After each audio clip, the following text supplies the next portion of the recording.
They keep on telling me this is fake.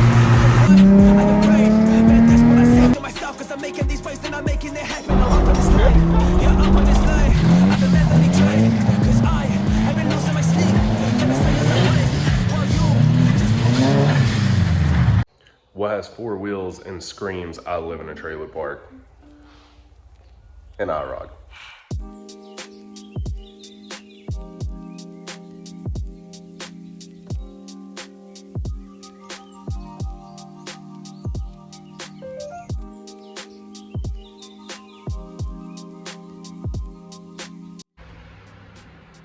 So today is marking the first day of the Camaro build in my town. I actually transported the car into a garage.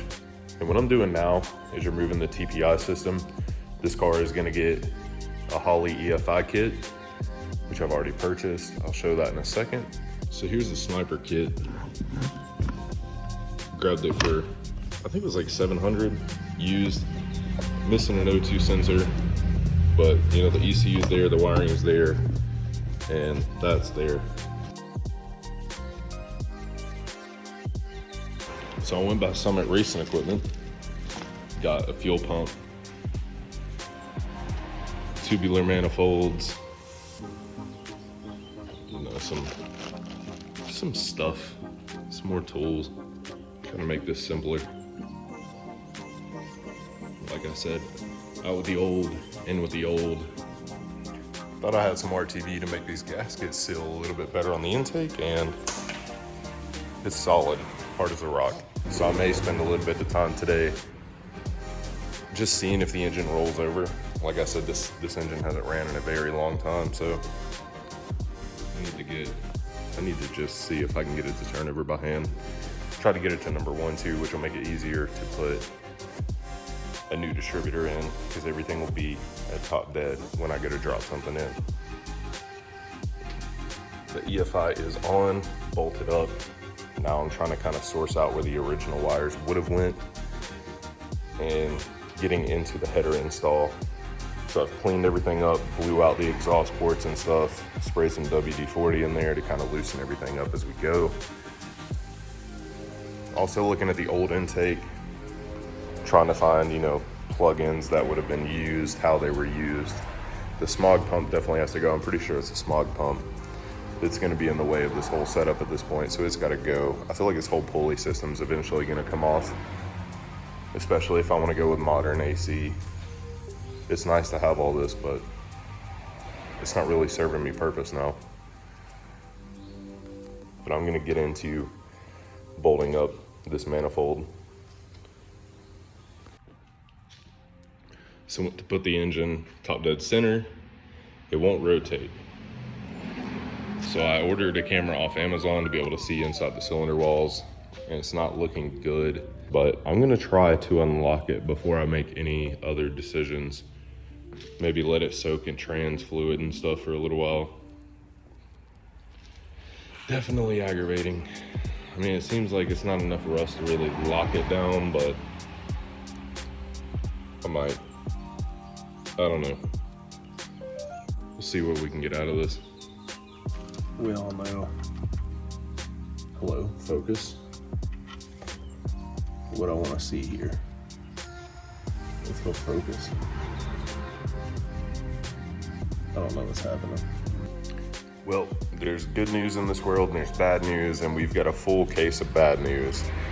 And I thought about it all last night because I really don't feel like putting this much time and effort into a small block. I don't have the money to LS swap at the moment. I got too much going on. So I'm gonna pull the intake and the heads and see if I can save this engine. I watched a couple of videos, just kind of how people try to unlock them. Usually when they're locked up, I'm done with them, but given the circumstances, I'm gonna try to save this one. There was no water in the oil. So I watched some Uncle Tony's Garage videos. You know, he keeps up with them old cars, if any of y'all have ever watched him. And basically the heads just need to come off. You know, kind of tap each piston, try to break them loose slowly rotate the engine. Try not to do any damage And while I'm doing that, I may just switch to AFR heads and a bigger cam and go ahead and throw some power at this engine. Right now it's maybe making 200, if that. Some nice heads, cams, the better intake, better fuel delivery, some roller rockers, it would be easily 100 horsepower gain.